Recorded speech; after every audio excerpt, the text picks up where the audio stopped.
So I'm out here in the top end of the Steptoe Valley. It's about 9 o'clock in the morning. It's trying to snow off and on, but as you can see down in these valleys, it's very dry. And so literally the clouds get sucked dry before they get to me.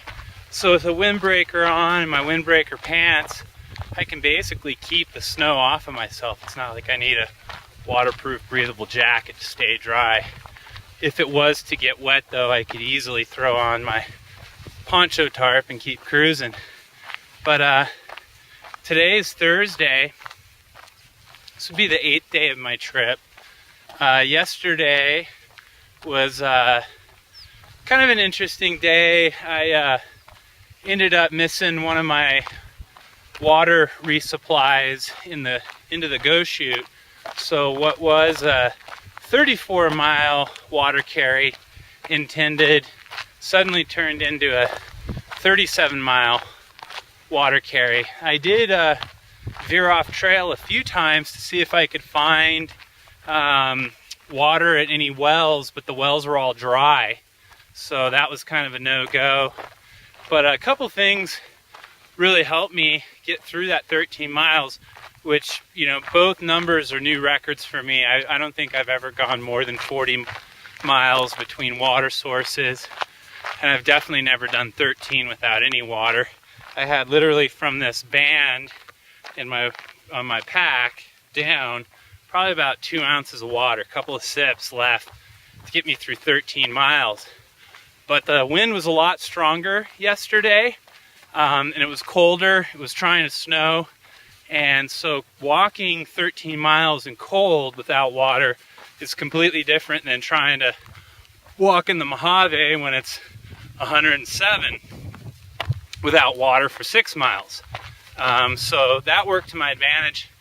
I've learned over time though, kind of pushing it with the water situation, which we jokingly use a term called blue suiting for that. It can have benefits. You know, you might choose to go with as little water as you need, but yet save yourself the weight, because water is a heavy thing to carry in your pack. So you can save yourself some weight and end up going faster by not having to carry as much water. But it can be a fine line sometimes. And last year when I was on the PCT going for the speed record with my partner Scott, there were times where I'd be hanging on by a thread. And you don't really have much of a choice, kind of like I did yesterday. So it's good that I'm well versed and practiced in that. I think a lot of people might just choose to sit down, but in a situation like I was yesterday, sitting down wasn't going to solve my situation. It wasn't going to get me water.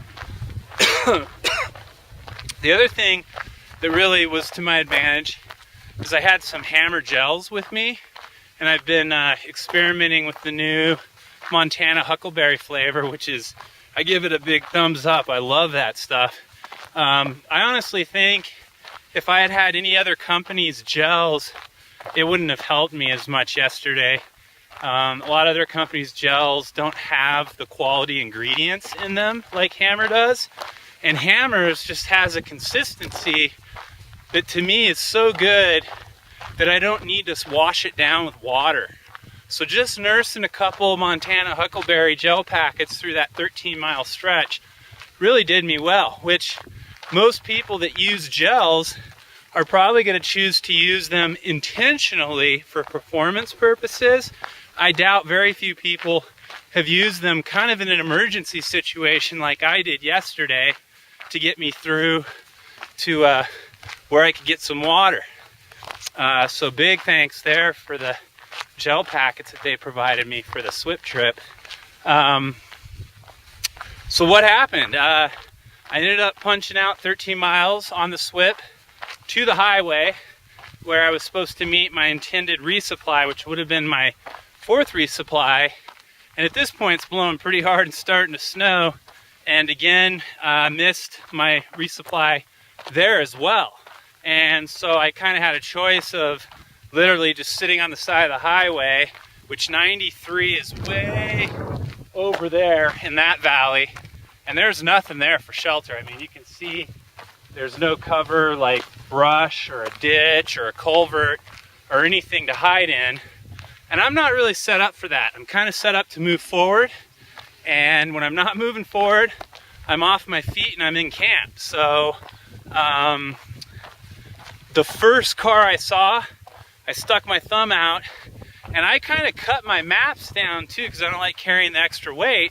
So I don't really know where I am, you know, in relation to major cities. So it can always be a gamble, like, do I head north, do I head south?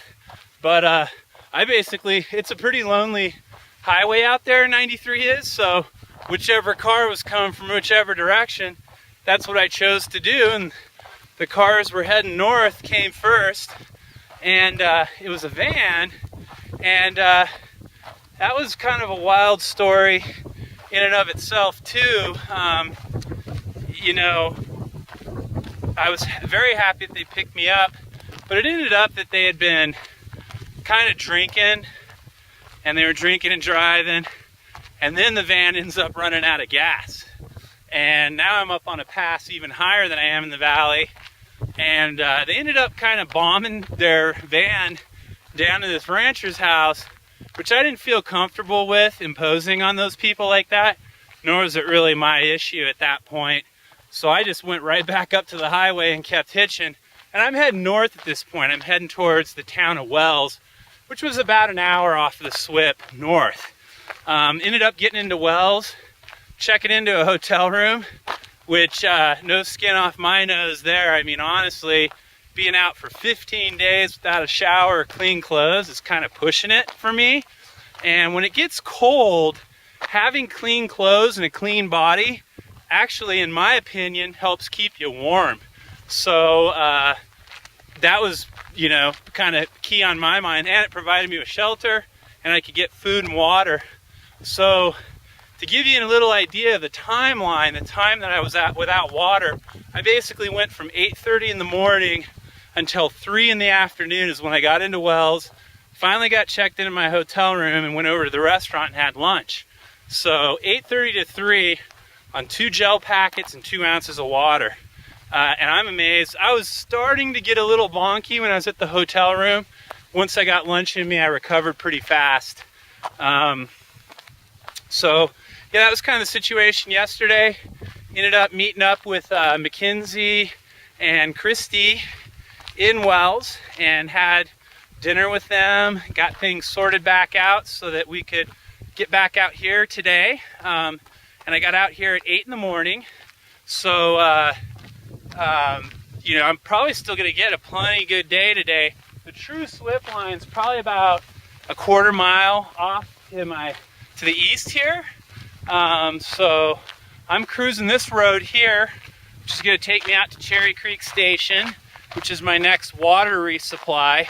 And I'm thinking that I'll still probably get like a 30-mile day in today. So not much of a setback, in my opinion. So yeah, I'm in Steptoe Valley. You could probably see if I turn over this way, it's trying to snow just a little bit. And beautiful mountain scenery.